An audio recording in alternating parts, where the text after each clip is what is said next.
Make sure on this is the first time deal with this. We're good to go. Right. Streamlabs is usually, or StreamYard is usually pretty good in my experience. All right. We'll call it good here. Just double check. We are live, it looks like. Perfect. All right. Well, sorry for the little bit of delay start, but thank you folks for joining us and welcome on into the Hawks Nest. My name is Brandon, of course, and you're joined by Brendon. So I don't know. I'm going to be no E on this one. Maybe Brendon is that we're both sure the Brandon last name. So I'm very happy, very excited to welcome on in Brendon. He runs his channel Seahawks. Brendon Nelson. You can see his link there in the description section on this video.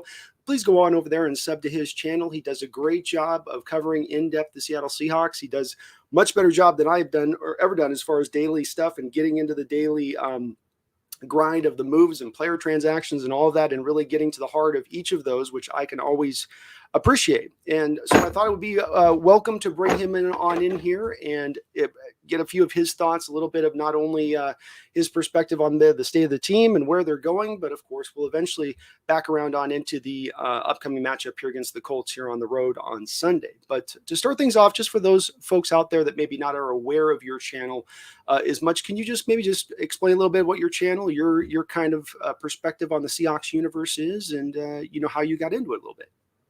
All right. Thank you, Brandon. First of all, I want to thank you for having me on today. I appreciate it. Absolutely. It's an honor.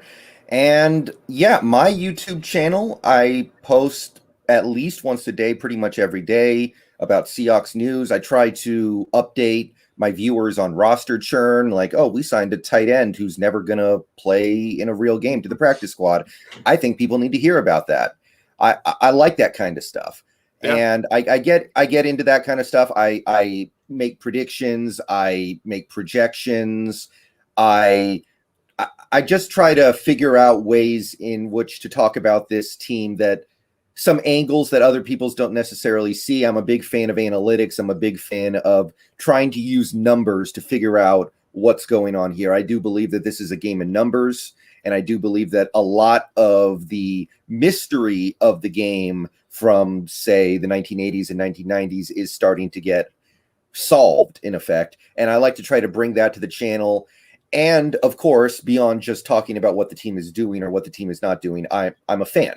I've been a fan since 1996 when I went to 4 games in the Kingdome with my dad and his uncle.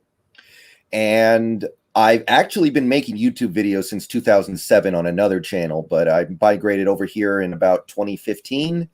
And I've been going ever since. And the last year, the channel has made a cosmic leap into the next stratosphere after being stagnant at a couple hundred subscribers for a long time. So it's been crazy.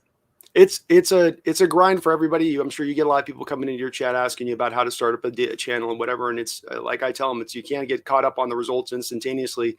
You just got to get your head down and get the videos out. And if you, that's the part, you have to enjoy the process of doing that as well, which I know you, like I do, love, diving into this. This is definitely our passion, because you have to make it that rather than your passion is trying to gather subs. You're never going to get there doing it. And I think that's also, I'm sure like me, you could probably attest to this. You get better with it. You get better at what you're doing with this. It's you work at it more, you get understanding with the process to go, deeper at it. But if you look back at the videos I was making in 2015, they're not very good. And I was gaining like maybe 30 subscribers a year back then. And looking back at it, it makes sense why. So you just get better at it. Yeah. Yeah, it's a natural process, and I got to say too, I've watched you throughout the time that I've been on. I've not been on as a couple of 3 years here going, but I've been aware of you been on. I've been subbing to you for a while on it, and you've definitely, even in last year too, I think you have gotten even better in your process. And as far as just, I'll give you props to, is the thing that I always look for people to get to when they're talking about stuff is get through the blather, get through the malaise, get through the muck of this stuff, because there's a lot of stuff that's not really the truth or important. And you can get to kind of sometimes the bottom line on stuff where it doesn't have to always be as complicated. Not everything's got to be 10 different, well, it's part this, part that. Sometimes it's just this. And you do that with those, and be it the little breakdowns or the daily stories that you do. I got to give you credit for really doing a good job of that, because that's where a lot of people, a lot of times will miss, and they'll stay on the surface level of things. Yeah. I absolutely like to examine the process over the result. That's one thing that I really try to focus on when I'm talking about these Seahawks, process over result, because it's very easy to just look at the result. Oh, we're winning. Oh, we're losing. This play worked. This play didn't work. So therefore, this is good and that is bad. I like to try to really examine the process, and I feel like that's the healthiest way to look at rooting for a team and trying to decide how you feel about where the team is headed. So you could be less in the wearing the rose-colored glasses and more of seeing the trees despite the forest. Right. Well, I guess, and then to that along that line, as you see the Seahawks right now, and just kind of this overarching view, as you said, looking at this really closely, you said from 2005, fans since 96, but doing these videos and looking at it close, where do you sort of see right now the state of the team? We'll get in the offseason maybe in a second, but just the overall kind of pulse of the team and where we're at, where we're standing currently. Well, it's a very odd situation that we find ourselves in. And I've talked about this a little before, but usually a team is in one of three states. Either they're gathering assets, which means they're no good, but they're trying to figure out if any of their players could be part of a next good team. And they're just going to lose. They're going to have a bad record. They're going to get to good draft picks, and maybe they'll be good in the future. And then you have the teams that are just locked in. Everything's had time to settle, and they're trying to go win a Super Bowl. And then you have a little bit of room in the middle for a team that has gotten talent, but it needs to settle. Like, these guys might not be familiar with each other, or you're bringing in a new system, and you're probably not going to win the Super Bowl when you've got the talent and it just needs some time to brew. But we're kind of caught in between the going for the Super Bowl team and going for a team that is trying to settle, because we brought in this new offensive system this offseason, and we had to do it, obviously. And normally you would look at that and say, okay, well, this offensive system, it's going to be good. It's going to be great. It could be really special, but what if it takes some time? I'm thinking about LaFleur with the Packers. That first year, that offense was not very good under LaFleur. The next year, it was the best offense in the league. So when I look at this, I'm seeing like, okay, this offense could take a while. It could take a couple months. It could take most of the season. It could even take the whole season to really figure it out. But because of some of the Wilson stuff, because of the age of players like Bobby Wagner and Carlos Dunlap, there's also a lot of pressure on this team to be successful now. Yes. So we're kind of caught in the middle there. And I'm not saying it can't work, but it's not exactly how you would write it up. Okay. And where do you stand in particular with where you see the Russell Wilson situation as well into that? Well, my subscribers, my viewers, people who comment on my stuff, all are mostly seem to be under the impression that if we do not have a successful season this year, Wilson will go elsewhere. And what constitutes a successful season differs from person to person. Some people would say NFC title game. Some people would say win the Super Bowl. Depends on who you ask. But I don't know if that's necessarily true. It's really hard to know that. That's still a bitter pill to swallow, swallowing $26 million in dead cap next year. That's not easy. That's not fun. No team wants to do that unless they feel like they have to.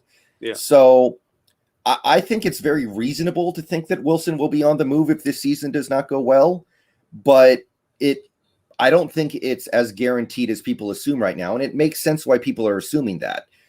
From our perspective, from the external, it looks like we came very close to trading Wilson this offseason. We don't know if that's true or not, but we know that the Bears made a big offer, and we probably at least thought about it for more than a few minutes. So I get it. But I also realize that finding a quarterback who is as good as Wilson has been throughout many years of his career is very hard, and eating a $26 million cap hit in a next season would be hard. And if you lose Wilson, what else are you losing? Does Metcalf not want to stick around, for instance? So I'm not convinced it's as black and white as some people are, but I will concede that if this season does not go well, we're going to at least have these conversations again next year. Yes. Well, and if you see the situation kind of going like you're saying, where if the offense is going rough and outside of you feeling like the defense is going to be dominant, that would lead us to probably likely in your mind a 10-6, 11-5-ish type 7 or 10-7, 11-7 type season, I guess, this year with the extra game. Is that kind of where you see it if the offense is scuttling in that type of way? I believe in this defense. I'll say that right now. The only things on this defense that give me pause would be Trey Flowers and Ken Norton Jr. I like everything else we've done on that defense. Bringing back Dunlap was obviously a coup. This defensive line in general is very deep. Even if we don't have any one player who's likely to make All-Pro, even if we don't have any one player who's going to have a chance of leading the team in league in sacks, this is a very good defensive line. We go at least 9 deep, maybe 10 deep if we bring in Geno Atkins. Linebacker is fine. I don't think linebacker means as much to modern NFL defenses as it used to. So having a guy like Wagner, and then you got guys like Brooks and Barton, and now, very interesting, Tanner Muse coming off the bench potentially, I think that's fine. We probably have the best safeties in the league, or we should, with all the assets we've spent on those guys. So really, to me, I'm just looking at Trey Flowers, who I actually think will probably be okay this year. Mm-hmm. And I'm looking at Ken Norton. But I do think this defense can carry for a good chunk of this season. I do. So even if the offense is just average or a little above average, I think we can win 12 games, maybe even 13 games. But yes, I also understand the margins are going to be thin. You're going to see a lot of those 16-12 type games. You're going to see a lot of those 13-9 type games, maybe. Boy, it's hard to see Wilson being held at this time in his career, even if he's into a new offense at 13 points on a regular, even on 3 to 4 games over the course. I mean, it's possible. You're right. I'll give you a ton of ground on this in the respect of new offensive coordinators tend to come in and they do tend to take a year standard. That is standard issue. You said, you mentioned LaFleur. There's the Matt Ryan Shanahan situation in Falcons where he went on to his MVP season, but it was 2 years to get to that MVP. He had to do the first year of a bumpy ride to get to the end. We were talking a little bit last night on this on Discord a little bit. And that's my contention and thing on this is just that when you usually go from one offense to the other in the NFL, when that normally occurs, it's normally happening with one fairly modernized offense moving to another fairly modernized offense. That's the transition taking place. And therefore the benefits, the instantaneous benefits are not as fruitful. It takes a little bit more time for the nuances of the system to come into bear at that point, since you're really going kind of from apples to apples. This goes from an apple to an orange in the respect of, and like we're talking last night, I grew up as a young child through the 80s. I am an old man at this point, but I got to also watch Mari Schottenheimer run a football team for the Chargers and the Cleveland Browns before that and see how he ran an offense. And I know it will sound funny for me to say this or that I'm overstating it, but we literally are running shoddy ball plus read option and bubble screens with once in every blue moon, maybe a fly sweep coming across the side. And that's outside of maybe the obscure wrinkle here or there. That's what you are running, which you take that offense and now you put a modern defense, which all the intelligence that they apply to it. That's how we became so predictable pre-snap. That's how teams knew just by the formation grouping, we would come out with the wide receiver tight end sets of 11, 12 personnel, what we were going to run on a given play and which way we would run it. And this is going to be a tendency breaker to the utmost now, going to this new offense that now is going to be wholly different than what you were running prior, because you weren't really running anything close to a West Coast offense before. And so while there still will be those bumpy bumps, I believe, I think there's going to be some immediate returns as well, which may not make you the best offense in the league. I'm not expecting this team to be a top 3 offense, but still a very productive, efficient offense. Like you're talking about that first year with LaFleur, if I'm not mistaken, they still did win the division and got a home field, playoff game, I believe, and still played really good behind that offense, despite not being a prolific offense in that first season under LaFleur. Yeah, that Packers team actually went 13-3 and made it to the NFC title game. They beat Seattle. That was the Lambeau playoff game. So you're right. That team was very successful. They had a good defense, and they were incredibly good in close games. They played a lot of close games, a lot of low-scoring games, and they kept winning them. There was, I think, one game where they randomly got blown out by a bad Chargers team, and they got blown out by the Niners twice. And other than that, they just kept getting involved in these dogfights and finding a way to pull it out at the end. So that can happen. I'm not saying this team can't be good. And you do have a team built for good close games. I'm sorry to interrupt you, but we do have a team. I think you would admit that's because we both are on analytics. And analytics say that Winning close games is not, you can't replicate that year to year. That's a randomized thing. And so what I'm saying with that, but with our team having Russell Wilson, having a special teams unit like we have, especially the kicking game, we can win these close games if it gets down to that. We're built to sort of do it in certain respects. Yeah, in certain respects, like this pass rush, I expect this pass rush to be good. So if you have a situation where you're trying to hold a 4-point lead with 2 minutes left and the other team has to drive 80 yards, a sack can almost kill the drive. A sack can almost end the game. So I expect this pass rush to be able to produce, because not only are we talented, we're deep. So you're not going to see a situation where Carlos Dunlap, for instance, has to play 60 snaps and then at the end of the game, he's got nothing left to give. No, he's going to be playing 35 snaps, and then he's got something left for the end of the game when he knows the other team's going to pass. Yeah. And we also have a quarterback who has a lot of experience scoring at the end of games to get a win. So, yeah, we should be better equipped to win close games than a team that doesn't have that kind of quarterback, that doesn't have the pass rush that we do. Absolutely. And I want to be clear. I don't expect this offense to be bad because, one, we are only slowly going to work in the Waldron stuff. I know that a lot of the stuff we see this year is still going to be the Schottenheimer stuff because we ran it for 3 years and we know it. And you're not going to implement an entirely new offense in one offseason. You ran it for 10 years. Reports were that he inherited 70% of his playbook coming in the door. Schottenheimer did. This report came out this offseason. So you've been running the same offense for 10 years, basically. Yeah. You got to put 30% in play. Yeah. And also, these players know each other. Wilson has played with Carson for 4 years, Metcalf for 2 years, Lockett for, I think, 6 or 7 years.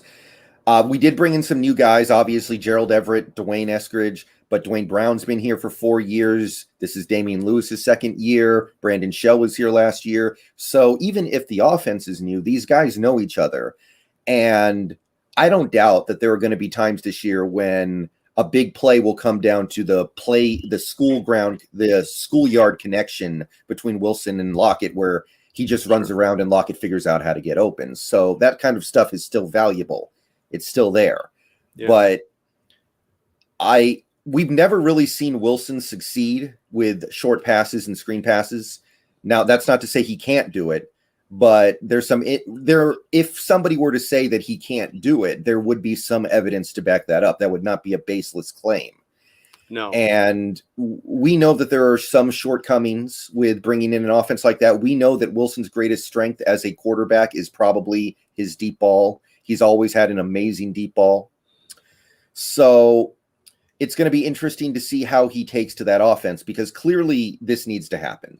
Yeah, I had a couple of comments on a recent video saying I wish we had just kept Schottenheimer this year because we're going all in to win a Super Bowl now and we don't want to implement a new offense this year, but can't do that. You had to do something. I completely agree with that, but there's going to be a little bit of patience. I think because to your point, the reason Russell hasn't necessarily been good at these things, and I agree with you, and we tread on thin ice with this if we talk about this stuff in Russell, but it's being realistic in the respect of there's a handful of things that he has not been great at, which he can get good at, which he can master, which quarterbacks before him have mastered who've been struggled with a little bit and gotten better. Now there's other things he does marvelously, clutch and amazing deep ball and a big time arm, and he can make any throw. We can go down the list of those things, but these things that we're locking into, why they're important is because those things should come with the offense. The West Coast offense in its given base nature is to throw the ball short. It wants to get the ball into the receiver's hands in space short and let them work up the field from there. Jerry Rice, for as productive as he was a big-time yak guy. That was a big part of what he did in this offense, and it's carried forward for every receiver that's come into this offense since. But can Russell hit those throws? And the guy that I come to again and again on this, and I'd like to see what you think on this, is the Steve Young. And the key comes down to this. I heard Steve Young talk about it where they said, how is it that you, Steve Young, because Steve was about 6 feet tall, how are you hitting these throws that are these 5-yard throws where you got to put it over the top of the lineman, there's not a passing lane there, and you're putting it in a spot? And he would say, I throw it to a spot. I just throw it to a place. And then, what? You don't see it? And to think Russell doing this is a guy who holds the ball as long as anybody. Doesn't like to throw until the receivers are, basically he sees the separation. He's not if he's even leaving guy. He wants the separation to be there and then he'll throw. Mm-hmm. But then on top of that, this week, there was a wrinkle I was hearing on the radio where somebody was talking about how much of having played with Young, Romanowski, having talked about playing with Young, how much of a pre-snap mastery he had also within that. So throwing without being able to see, combined with a pre-snap mastery to bring out the MVP season we saw out of Steve Young at the time he was in a Super Bowl winning season. And I wonder if do you think Russell can make those same two transitions to his game at once? I mean, none of us live inside Russell Wilson's mind. We don't know how he's processing this stuff. We've heard some of the stuff from training camp. That's all we have to go on right now because we didn't see him in the preseason. And some of the training camp stuff was pretty promising, and some of it was a little worse. There were definitely days when the defense was dominating the offense, and I did take note of that. But you would think that he would be able to do this. You would think that anybody who wanted to do it enough would be able to do it. This is about just understanding what you see and translating it properly. Yeah. So you would think that if he wants to do this and if this means something to him, and we know that it does, it's something that he can do. So I feel like he can do it. I don't know if it's going to be immediate, and I'm willing to live with some less than great results early in the season. And I think this year, maybe more than any other, on offense, we as fans need to exercise some patience here and acknowledge the process instead of just looking at the results. So I try to do this, but hopefully we can encourage other Seahawks fans to understand that we're not going to be dropping 50 points a game from week one on. No, I mean, I put in my deal that he would throw for 4,600 yards, but that was as much because of the extra game this year. And it's pretty much on track with where he's been his last 3 years. It's right around there. And I think it's more as much that I think he's going to throw for a few extra yards because of the talent he has on the outside and the fact that I think his offensive line is as good as it's been in probably 6-7 years, if not his whole time here in Seattle. But I'm agreeing with you on that. I've got 3 losses in the first 10 in my prediction show. So I had in those 3 losses, I think you're going to see a little bit of rough roads coming out. And then they do that Coach Carroll get hot as the year goes on type move. Right. Was sort of the way I sort of saw it going. But I agree with you. I think we're going to be probably having to throw a bunch of buckets of water in on our chat after a few of these early games here, because we're going to have people coming in flaming just like, this is it, I'm done, get Carroll out of here, Russell's done, all I get, just freaking out. So it's preaching patience is a smart way to go with it. Yeah. What about up tempo? Are you excited? Because that's the thing I think with Russ too. I'm super excited about him with this offense is getting to run. Like they're legit running up tempo in this training camp. It's not just they've been telling us this for window dressing. We're truly, by the sound of it, you heard Dwayne Brown, I'm sure you listened to this talk, just did a press conference. Right. And we're running. You got to be in shape. You got to be in shape. And boy, Russell to me just strikes me as that kind of guy. You get him moving fast, almost like a baseball pitcher, as I've related it to, and get him into a rhythm. And that's almost when he's at his best, in my opinion. That's almost the most part of any part of this offense. I think he's really going to glom onto quickly out the gate. Right. I have watched YouTubers for years, over a decade, of all kinds of different teams: Cowboys, Eagles, Giants. I've watched Steelers fans on YouTube. And one thing I've seen with almost every fan base, I've seen these fans say things like, our offense works so much better when it's up tempo. Why don't we just do that the whole game? Every fan base at some point says something like that. Like, when we go no huddle, we march right down the field and score. Why can't we do that the whole game? And usually there are reasons why a team can't do that for 60 minutes because they're going to get tired. They don't have enough players. Like teams like Oregon in college football can do that because they have 800 receivers on their roster and they can just keep subbing them in and out. So you can't do that in the NFL. No. So that being said, I am very excited for the up-tempo stuff because it does work. There are things in the NFL you do that objectively work. Play action objectively makes your plays better, things like that. And up-tempo, it just makes sense. You force the same defense to stay on the field. The defense gets worn out. The defense has less time to prepare. You're getting up to the line of scrimmage with 20 seconds left on the play clock instead of 5. Things like that are just objectively good. Yeah. And I'm really excited to see that. I don't know how much we're going to do it. I know we're not going to go up-tempo the whole game. But I wouldn't want that. Yeah. But you can do things like get up to the line of scrimmage with at least 10 seconds left on the play clock. You can do things like that. And that's something that we never were good at under Schottenheimer. Even the very last game of Schottenheimer's career in Seattle, we were still coming out of the huddle with 3 seconds left and everybody trying to scramble to get into place so we can get a snap. So that kind of stuff is just good, and you definitely want to see that. This is a little bit like the let Russ cook thing last year where things get kind of over. I wouldn't want to see up tempo 24/7, just like with the let Russ cook crowd saying, let's throw 45 times. I was never in that camp is saying that that's where we're going to get the best Russell version. But I think that Russell, the way he plays the quarterback position, you put him in that position you just talked about always where he's got down to 3-4 seconds on the play clock to come up the line of scrimmage. That's not, give him time to come to the line of scrimmage. Let him be moving forward. Keep him in kind of that going forward mode rather than just sort of easing its way up the field. He seems to just have a better rhythm with that as a natural quarterback to a degree. There's certain quarterbacks like this. Like I related to a movie. Like you ever watch Sundance Kid, Butch Cassidy, Sundance Kid? I know it's an old one. Oh, yes. Oh, okay. Yeah, I've seen that. All right. Remember the scene where they're trying to become bodyguards and Sundance comes out there with the 6-shooter and he's trying to shoot this thing. The guy throws a coin down the street and he says, shoot the coin. He can't hit the coin. He's like, bang. He's got all the time to line it up. Bang. Can't hit. Bang. He says, you guys aren't going to. He said, well, can I move? He says, what? Can I move? Okay. Yeah, you can move. Rod Redford does a little spin move, comes up out of it, hits the coin, does another spin move, hits the coin. And it's sort of like he has to be moving. And Russell's a little bit like that guy to me almost in what he is as a player, where it's almost like that movement is almost best. And when you get him stagnant is when he's sort of on his heels rather than on his toes. Right. And that kind of stuff can be contagious too. It can affect the other players on the team. When one guy's in rhythm, everybody else kind of starts to move with him. You see that in basketball. You see that in others team sports as well. So yeah, I think that kind of stuff is very, very important to maintain momentum. And that's why you see defenses fake injuries to stop a team's no huddle so often, because they want to break that. They want to break that rhythm. It's not just to get a few seconds off.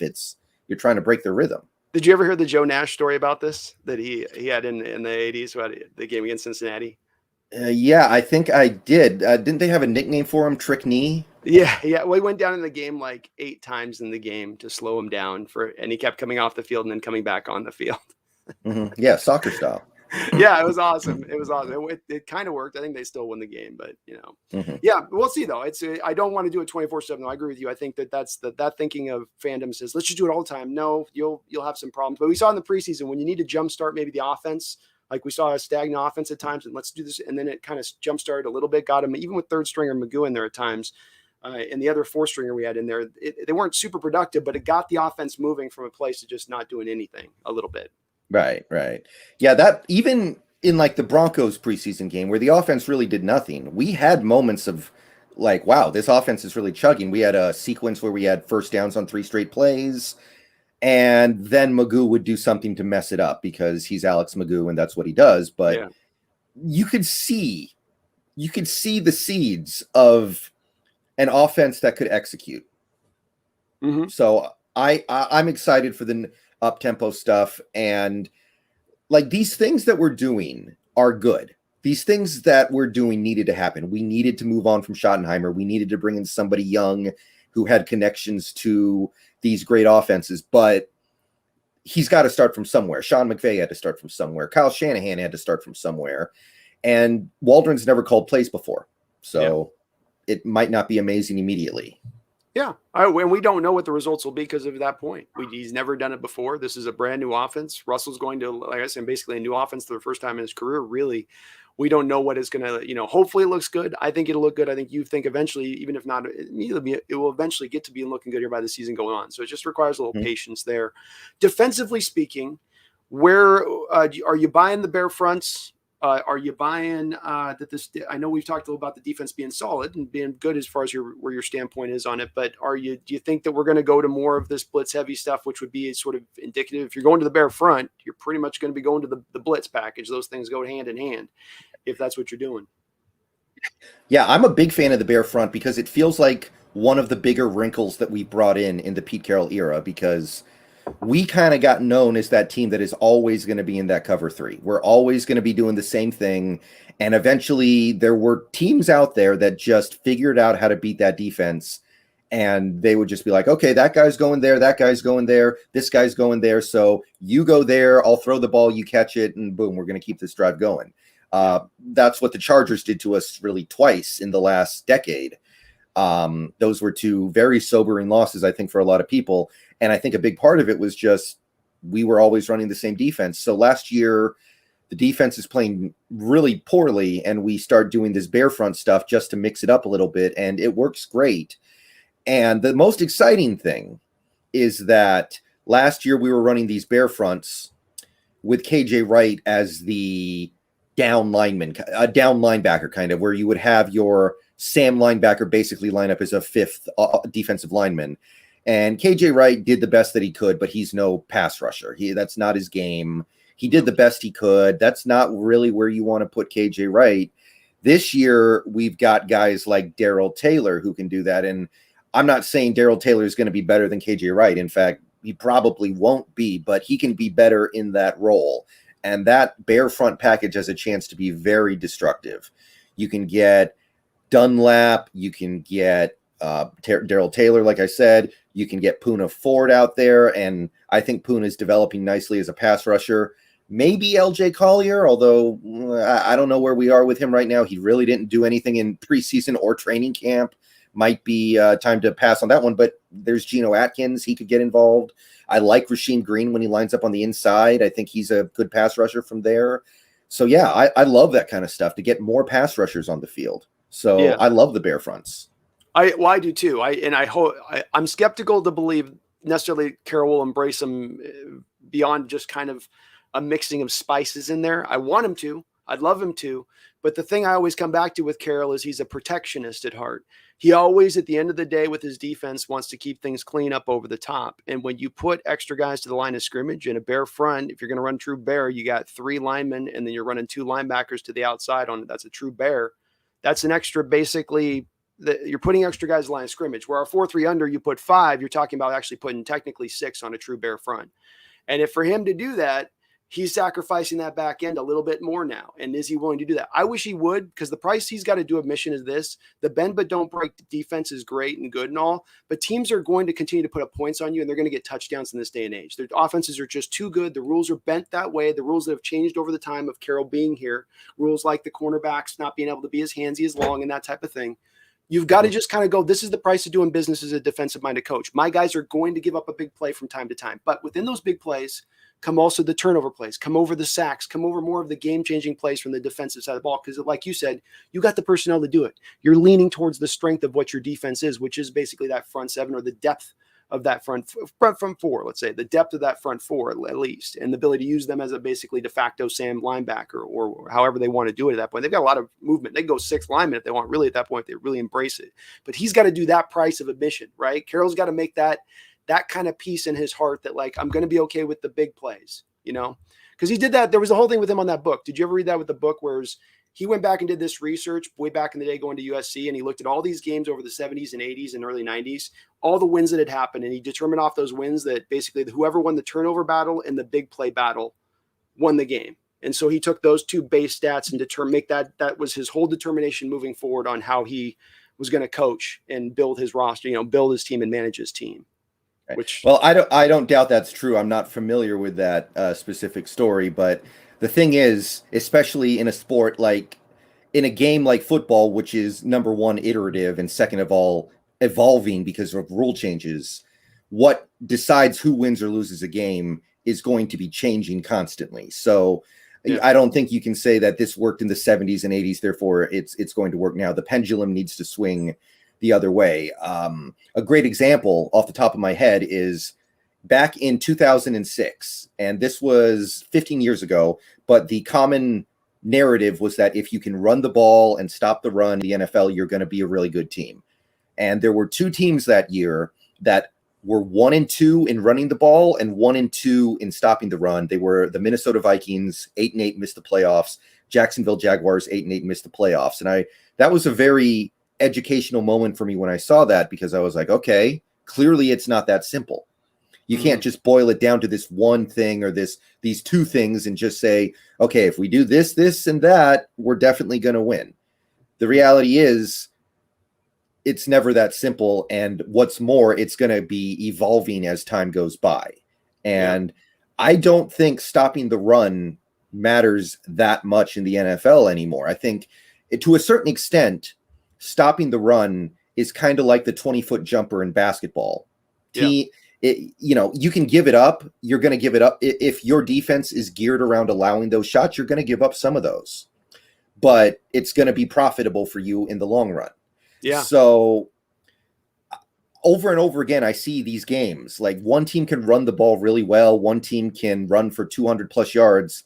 The game kind of comes down to who has the ball in the last 2 minutes with the quarterback who's able to actually go down the field and score.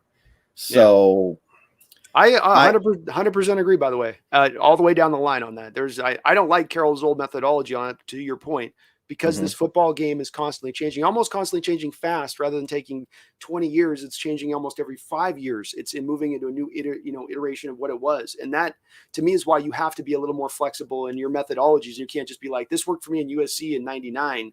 Let me keep going with it right now because that worked back then to get a national title. Right.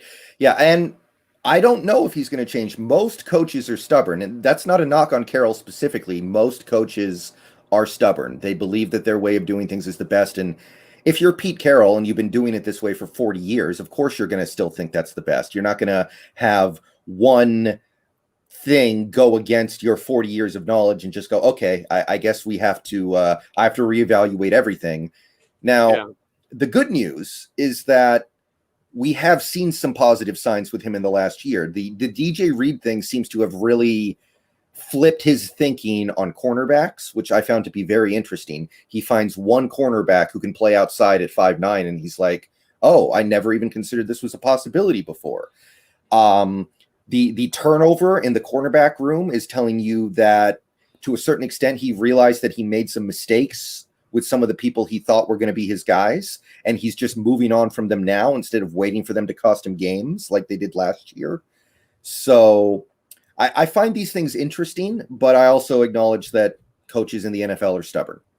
He also brought in, to your point again, brought in Jamal Adams last year. I mean, he brings in a blitz-heavy safety for a coach who never blitzes safeties, either strong free safety or strong safety. I mean, I thought that was, and he embraced it. Not only bring him in, he didn't do the Jimmy Graham thing, right? We brought Jimmy in. We said, you're going to become an inline tight end now, Jimmy. They didn't come in and say, okay, Jamal, you're coming in and you're going to be the typical box safety, and we're going to hold you into this exact role we had in Cam, and you're going to do exactly what Cam did step for step. They got him do a lot of what Cam did, but they also implemented what was a big part of his game, which is, to use him right, you probably need to be blitzing him. You probably need to use that aspect of his game to some degree, not to hammer it like last year where you got to do it 13% of the time, but to a degree, you got to use that part of what he does.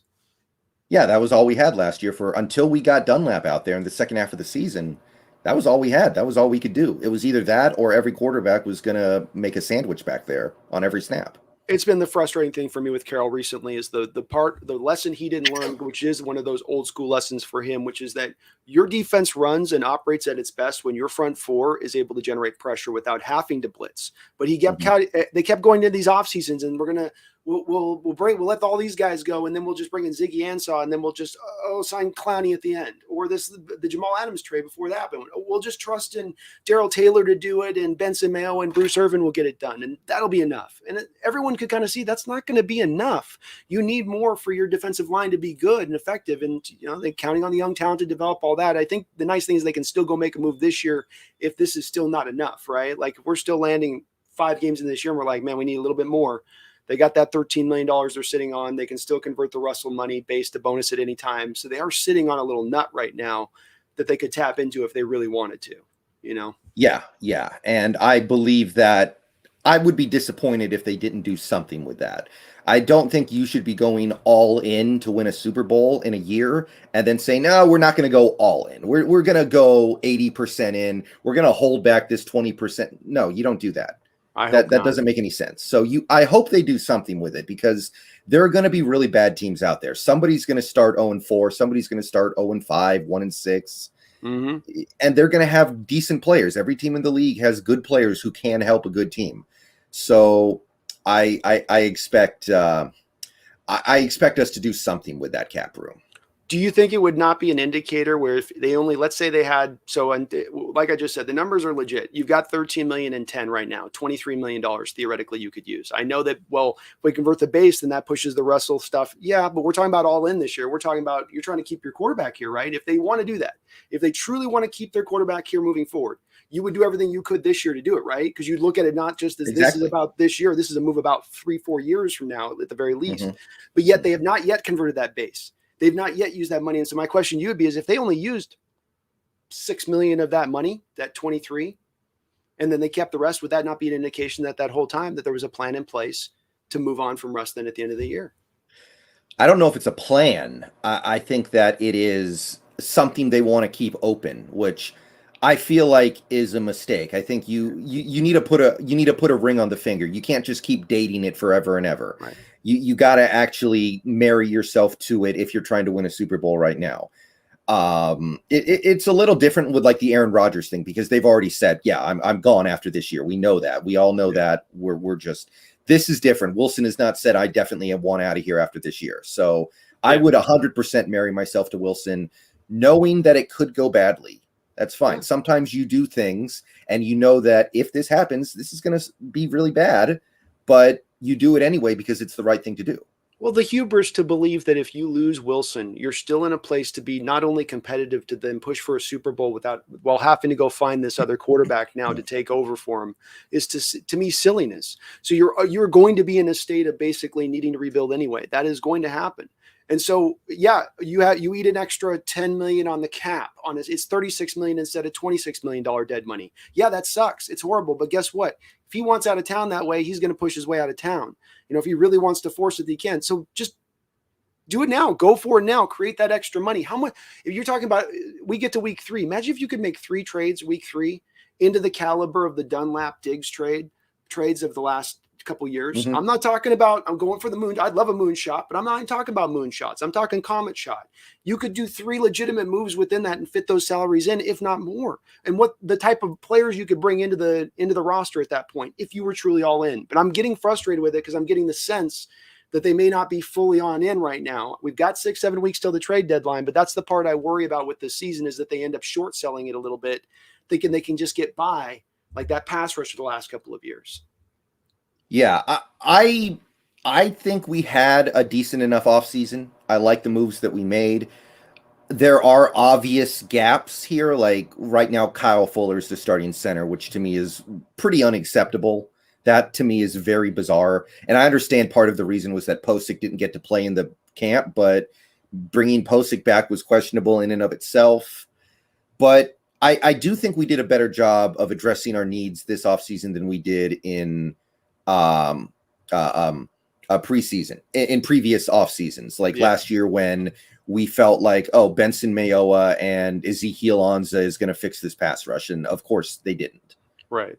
So I don't know if there's a plan to move on from Wilson, but I get the sense that they want to keep their options open. Yeah. Does that infuriate you though? Would you not? You land in the spot of feeling like you'd rather they not maybe keep those options open, then, because especially if it comes at the expense of this year. So I guess what I'm trying to say with it. And a $36 million cap hit if you get rid of him next year, that's unfortunate. That's bad. But you know what else is bad? $26 million. It's bad either way. Right. Like you're not. It's not really gonna. That $10 million that you're saving is not gonna make the team great next year, whereas they weren't going to be if you didn't have that. That doesn't make any sense to me.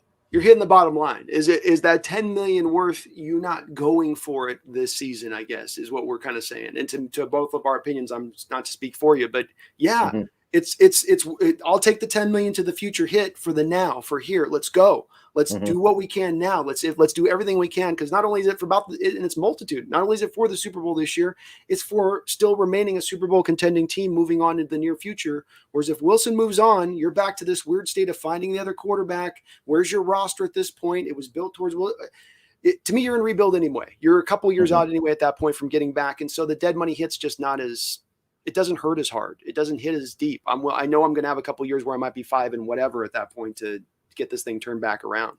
And that kind of stuff happens, and it's okay. It's okay to go through a couple of rebuilding years sometimes.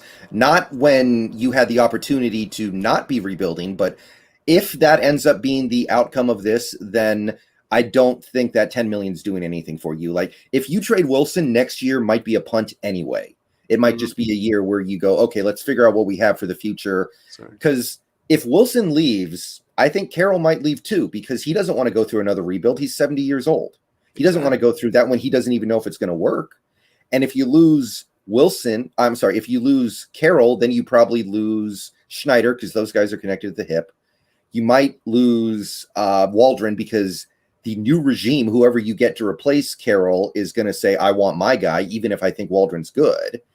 And at that point, does Metcalf want to stick around? Does Adam say, hey, I didn't leave the Jets to go to the Jets West? Get me out of here.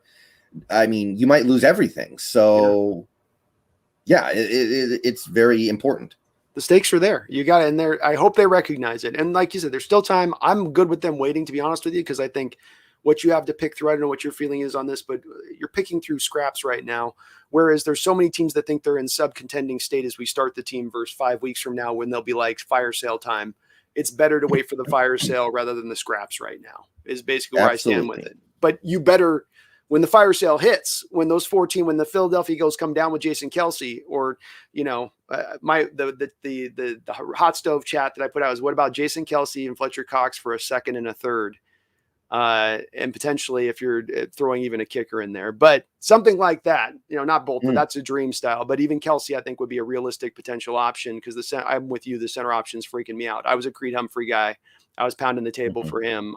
He's had a marvelous preseason with the Chiefs, which has only made it all that much more frustrating. So, I wasn't a huge Creed Humphrey guy. I get it. I completely understand it. I would have been fine if we picked him. I kind of felt like he did not play in space in college, which I felt like might have affected Waldron's level of interest in him. I feel like he wants centers who can play in space. But we don't. It's hard to know. McVay passed on him too. To your point, McVay, the same scheme, passed on him as well. So I think there's probably something he said with it. I didn't see a guy that was good mobile wise. He was so solid in pass protection, especially Brendon was the thing with me. He walled guys off and didn't allow anybody to get anything on him in pass pro. And when you look forward with Russell and throwing the ball in the future, having another guy that can lock a guy down there one-on-one, he could be on a one tech that's outweighing him by 60 pounds and not give up a foot of space as far as the pass rush goes. And that part really drove me. But I agree. He did have a little bit of heavy feet. He wasn't the most athletic guy out there, moving around. That's for sure. I just hope we don't look back at that move going, well, we didn't go for the center who would have just been solid and steady for us because he was missing a couple elements that we want necessary in this offense at the expense now of having Fuller running out there 9-10 games this year. Which is not going to be a good look. And it's going to be hard to find a replacement. I mentioned Kelsey. I don't know about you, but I've not seen a lot of other options as we look down this line of who will become available. What other team out there is going to be a team then selling on their center at that point? Most of the teams I see be a team like 49ers with Alex Mack could be that veteran. Well, he's going to be there. They're not moving off from him. But you look through the league, there's not a lot of those guys. It's going to be hard. Yeah, and the Niners are not going to make a trade to make us better. They wouldn't do that. Never, ever. No. Yeah. But you have a lot of those. You have those kind of situations where there's just not those guys out there at the center position that you look in those teams that would possibly fall away and not be contenders.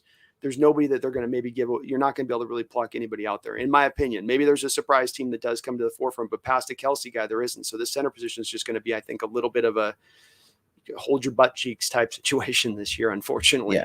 Yeah. And we don't need somebody who's great. We need somebody who's decent. I just feel like Fuller is a black hole. I feel like Fuller is that bad to where he might become unplayable very quickly. I don't know if you saw this, but PFF, which I don't totally trust, but Pro Football Focus gave him a pass block grade in the Chargers game of 21 out of 100, which basically means not only do they not think he can pass block, they think he doesn't know how to brush his teeth. Like that's the worst grade I've ever seen PFF give anyone for anything. So, and you can see it coming with this guy. I know they like their unearthed gems, but look, you got to get some talent out there. You got to pay for it. You got to do it. If you're not going to do it with the draft capital via grading a Creed Humphrey, then go buy it out there. There's Lindsley was out there as well. That was the high profile signing. Maybe you just didn't have a chance at him where the cost was too much, but you had opportunities to go out to Alex Mack if you want to, though. Again, I think Alex Mack's a guy he's going to give them a road grader at run blocking, but he's really struggling as the years have gone on now in pass protection. And so that's the part where that's the San Francisco Achilles heel as far as their offenses goes, as far as I'm concerned, is them in pass protection. But we'll see where it goes. I just don't think they may have a fix for it, Brendon. I think that they may end up being really stuck. Like you mentioned, Darrell Taylor out there. If Darrell Taylor fails, if he doesn't work, if you can't get Alton Roberts out there at the Sam to work, Bruce Irvin's he's on the bat line. You can pick up that bat phone anytime, get Irvin off, and he can do the stuff at that point. You can get it done. He can at least handle the duties. But And Benson Mayowa. Benson Mayowa too, sure. But center, there is no Justin Britt anymore on just sitting there on his couch ready to be signed. He's Texans. There is there's nobody to go get. So I'm a little bit. That's this coming this season. That's the one that you're like, man, this might. I just go back to visions of Joey Hunt being bent in half by DJ Jones and then Fletcher Cox the week after that. Remember those plays where he just got thrown on his butt and then he almost got Russ killed on both of those plays. Yeah. Joey Hunt doing the best that he can, which, well, he did the best that he could, I guess. Yeah. He's still in the league. God bless him, man. He's still finding a way to get an NFL paycheck. So, I mean, when we had him, I said, if he wasn't on this team, he would not be in the NFL. I guess I was wrong. I've been surprised on that one as anybody, man. You guys watched the film? Did you guys notice anything? Like he can't do anything you need a center to do, and he's the backup coming in next on the next week with it. Well, is there anything else you see with this team in general you would like to see as an adjustment or a place that maybe be it whether it's coaching or be it from a general manager start where if they would adjust or change their ways? They're doing this. It'd be nice if they would go and start to do this instead. Not especially. I'm not going to make any judgments about what we're doing or what we're not doing yet because we didn't really get to see a whole lot of it. Like, I don't know what the offense is going to look like because we didn't really get to see very much of it in the preseason, and what we did see was not even with the core guys. So I don't think we have enough information yet to make that assessment. I think we had a decent enough offseason. I was pretty happy with most of what we did. A lot of what we did made sense to me. We left a hole at center, which, look, forget about Corey Linsley. That guy I don't think the Chargers were ever going to let him go, but there was David Andrews out there for days. Ted Karras was out there. Nick Martin was out there. Even Matt Skura, and I don't think Matt Skura is that good, but he was out there too. Mm-hmm. But other than that, I don't mind what we've done for the most part. Yeah. I agree. I'm happy with where they are generally at. They made the change offensively and they got back to the pass rushers. I would like to have gotten the center done, but you can't get all your wish list granted for Christmas, right? There's going to be a couple of items that Santa's not going to bring to down the chimney stack. Well, let's bend over, I guess, towards the game we're coming up on here as we're about to take on Indianapolis. And I think this is going to be interesting too, because I think I might be we're probably pretty similar as far as where we land on the schedule on this game, but I'm getting less worried as we've gone by the last week and a half, 2 weeks in this game than maybe I was at the start of this offseason looking at it on the schedule. I like what the Colts have done. You talked about earlier a little bit about the process versus results, right? And to me, they're one of the ultimate teams out there in the NFL that has been normally over the last couple of years doing really smart moves down the line. It just hasn't really brought them the results out. And it always comes out of they got their team together right about the time Luck retires on them in the 25th hour before the season, and they don't have a replacement. And now you got to go find a franchise quarterback. And then this has left them from Phillip Rivers now to going to Carson Wentz. Right. Let me hear where you think you see this game first, and then I'm going to kind of counter because I got a couple things I want to bring on this to light, because then just looking at and where you see this kind of game going in general terms or even specific terms. Now, this game, I do feel pretty good about it. I expect this Seahawks defense to be good from the jump, and if not, then that's a poor reflection on Carroll and Norton. There have been the last couple years, there have been massive expenditures of resources on that defense. I've gone down the list before, but you gave a bunch of money to Dunlap. You gave money to Puna. You gave a little bit of money to Hyder. All that money to Wagner. Now you've given all that money to Jamal Adams. You've used first-round picks on Collier and second-round pick on Blair, first-round pick on Brooks, second-round pick on Taylor. Yeah, there are a couple areas where you're a little light. Like DJ Reed's basically playing for free this year. Al Woods, he's making a little more than I think he needs to be making, but he's not expensive or anything like that. But the allocation of resources is there for this defense. So I think that this defense against an offense that is going to be playing with a quarterback in his first ever game with that team who did not have a full offseason because of the surgery, and you're going to be playing them without one of their key receivers because T.Y. Hilton's going to miss the game, I'm almost positive. And also no Eric Fisher. He's almost certainly going to miss the game because he tore his Achilles like 8 months ago. And possibly have Quentin Nelson playing not 100%. And, of course, Wentz probably not 100% either. I think this defense should be ready to eat. I think this defense should be ready to force turnovers. I know Wentz is going to be better in that system because Frank Reich was his offensive coordinator when he had his MVP season. But he was still the worst starting quarterback in the league last year, probably. He was as bad as you can be. Turnovers, taking stupid sacks, just everything bad you can have from a franchise quarterback. So I think this defense can carry most of the water to getting this win. Offensively, this Colts defense should be good. It should be. They got Darius Leonard. They got DeForest Buckner on that front line. Kwity Paye had a really good preseason, supposedly. He's their new key pass rusher because they lost a lot of their pass rushers over the offseason, actually. But I'm counting on that defense to give us some short fields, maybe even score themselves. And I think they're capable of doing that against Wentz. And I can see a game that goes into like the 24-20 range. That's exactly and right. I feel like, maybe even something like 21-17. But I feel like we can take care of business in this one. I feel pretty good about this game. Yeah.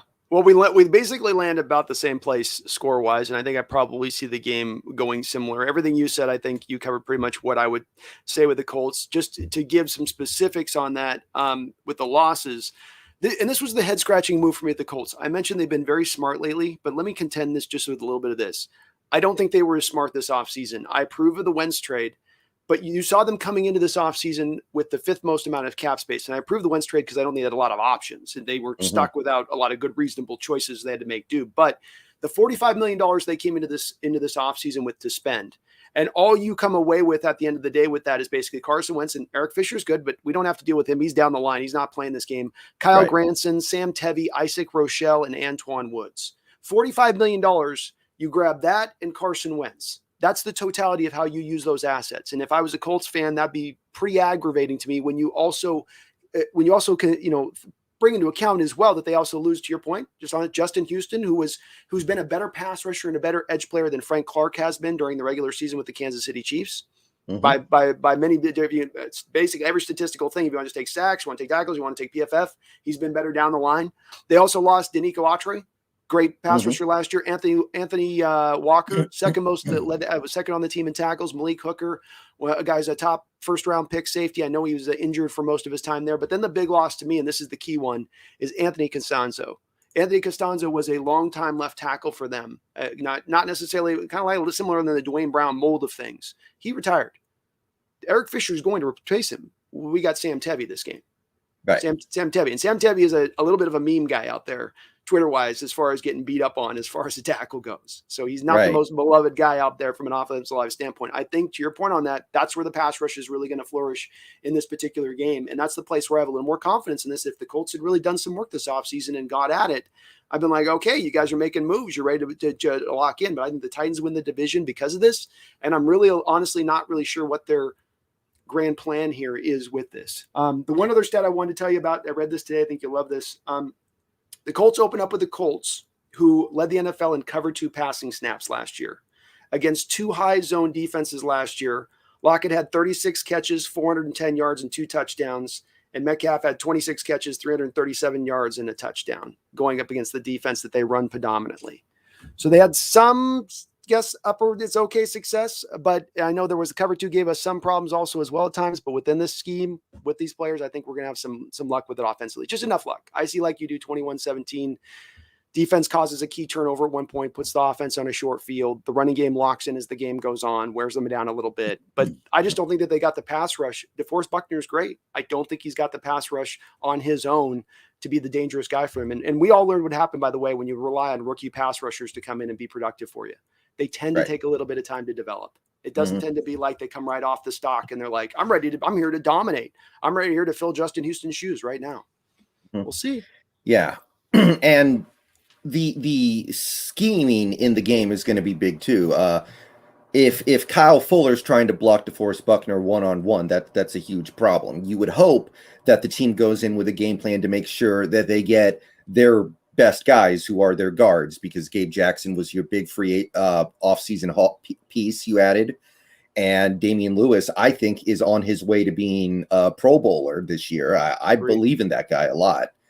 So to me, it's very crucial that you make sure you're getting two guys on DeForest Buckner. I remember 2019, there was a game against the Rams. We ended up winning that game. That was the game right after Paul Allen passed, right? Where that first quarter, we had one-on-one against Aaron Donald, and he was destroying us. And then the rest of the game, we went to double teaming him and getting our best guys on him. And the offense started to flow. And I remember thinking to myself, why did it take you a quarter to figure out you can't single team Aaron Donald?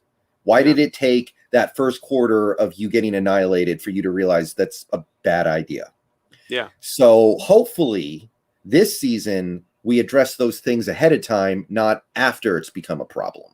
So I want to see Gabe Jackson and Damian Lewis and, Fuller getting involved as well as double teams on Buckner. And that's obviously the main guy you're worried about. And then we can go from there. I agree. He's the one guy that it's like it's like going in baseball analogy. This is the guy in the lineup you're not going to let you kill you today. We're going to pitch around this guy. And if we got to put him on base, we'll put him on base. That's exactly what you would do here with this and putting the double teams at it. This is the only real true threat you have on that defensive line right now, in my opinion, unless they have some guy who's ready to take some monstrous step forward in their developmental part of their program. So, and this is the part with your Damian Lewis that gives me some little wonder on, and I'll tell you, it's the part that drives me a little crazy about him. We haven't gotten a good young offensive lineman, in 10 years that we've drafted? A really good one in his first year that's shown you something.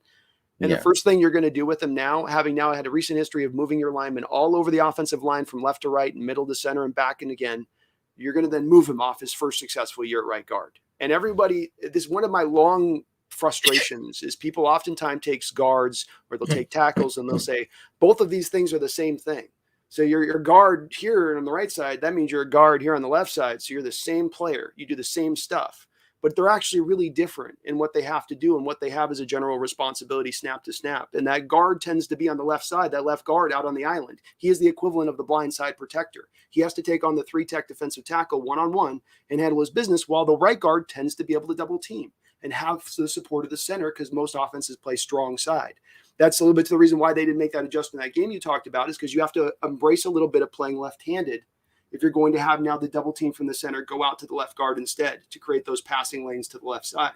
But that's what I'm hoping they're embracing this year with Lewis, because that's the one place he struggles in. He's a monster in the run game, but where does he struggle? Pass protection. So you've taken him from the right guard, which limits his pass rush, as far as the where I'm trying to look for, but essentially the weakness he has there, because he's got the center help. Theoretically, you're moving him to left guard and removing his center help. And now instead of going against the fat 1-tech, instead of the Michael Brockers, I'm going against Aaron Donald.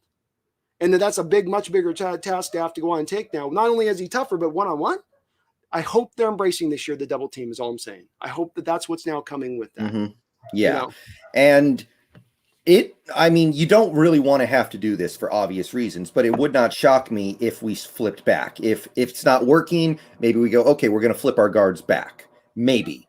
And I know you don't really want to do that in the middle of the season because you spent the whole offseason preparing like this. Yeah. But if things don't go well, you can go back. It's not crazy to do that. I think that Gabe Jackson played both left guard and right guard when he was with the Raiders. And we know that Damian Lewis played very well at right guard last year. So it's not the most ridiculous thing to think. And some people are saying we might even move Damian Lewis to center at some point, which that's a little different to me. That makes me uncomfortable, but we might have to do it, I guess. It is what it is. At the end of the day, they've not done well at drafting in the offensive line. They don't put a lot of resources monetarily wise, but they've drafted as many offensive linemen as anybody over the last 5, 6, 7 years. They're just not done a good job of it and not done a good job at developing them. My contention on that is that if you look at the common thread of why that development has oftentimes hit a wall, it's because you're constantly moving the guys around from the jump. James Carpenter, you're going to be a left tackle. No, wait, you'll be a left guard. Justin Britt, you'll be a right tackle. No, wait, you'll be a right guard. No, wait, you'll be a center. They constantly play this shuffling and they say, oh, it's to give him better versatility. But it's at the cost of development. It's at the cost of performance in one given position. It's hard to play in the NFL. To think you're going to be able to master 3 and 4 positions and be great at all of those, even if you're a really talented guy, to me, that's a little bit of a stretch and why it's kind of failed for it. So it would frustrate me, but if that's the way they have to do it, it's how they do it. I think Gabe could flip to play left. You're right. He played all through college and the first couple of years. The one thing I wonder with that, though, is why was he moved over to the right in the first place? Left's the more valuable guard. That's the one you need as the pass protector. Could it have been he was getting older and losing some athleticism and not able to pass protect as well as he once did? So you moved him over to the right where he was getting a little bit of a lesser draw week in and week out over on that side, and the help of the center. Yeah, you have no idea how mad I was when Mark Lewinsky went to the Colts and ended up becoming like a good player. Like that was the most frustrating thing. I think J.R. Sweezy turned into a better player after he left. We saw that over and over again. It was the worst. Yeah. Well, Cable was an awful, he is an awful offensive line coach. The proof again this offseason where half that offensive line literally begged to leave town. They gave money back to leave town. Rodney Hudson handed back the Raiders and said, please get me away from Tom Cable. Here's a stack of my signing bonus back for you to move me to the Cardinals. That's how bad he's just that type of dude, I think, in my opinion. And I think that Solari is a fantastic coach. It's the second run here with Seattle with us. He was good the first time, and he's been pretty damn good the second time. Yeah, so Solari's good. I like him, but I think Cable was driving a lot of that. They would draft these guys. Lewinsky, to your point, 4th round pick. You knew there's some talent there. Tap into Phil Haynes. We're seeing the same thing. It would suck to see Phil Haynes. Thank God we got him back on the practice squad, but it sure would have sucked to see a guy now ready to develop and go be good for another team. And you bailed on him right now at the point, it ended out like what the preseason, the 94 PFF ranking in the final game and looking pretty good. So yeah, he was excellent. I hope they don't do that with Damian. Keep him at guard. Find a center somewhere else. If you have to overgive assets in the future to do so, be it for a Kelsey or something like that, then do it. Just address it, but do it. And I think that when moving into the future, this team's the smarter they go in the future is the building this offensive line. You'd love to do it young and cheap. That'd be ideal, but build the offensive line. Let's protect our most vital asset and keep him upright, keep him hit a little less often. And especially in this offense, I think that's where you're going to get the best offense moving forward 2 years, 2, 3, 4 years down the line. Yeah. Hey, Stone Forsythe and Jake Curhan, maybe the tackles of the future. That'd be the dream.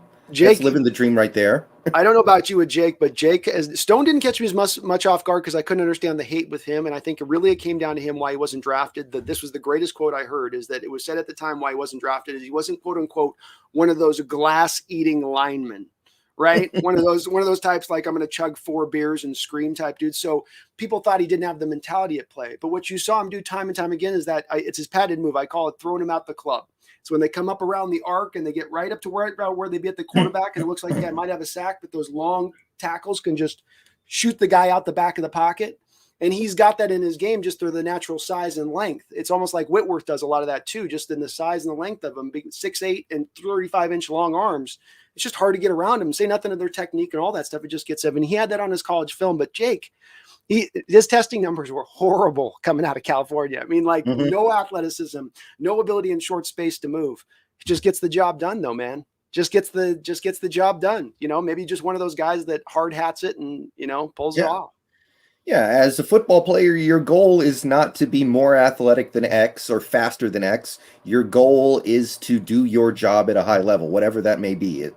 It's like sometimes when I'm having Seahawks chats, we talk about how, we need to run the ball more, we need to pass the ball more, we need to blitz more or blitz less. And, I always say the goal of an NFL team is not to blitz an X number of times or run the ball Y number of times. It's to win games, and there are multiple paths to get there.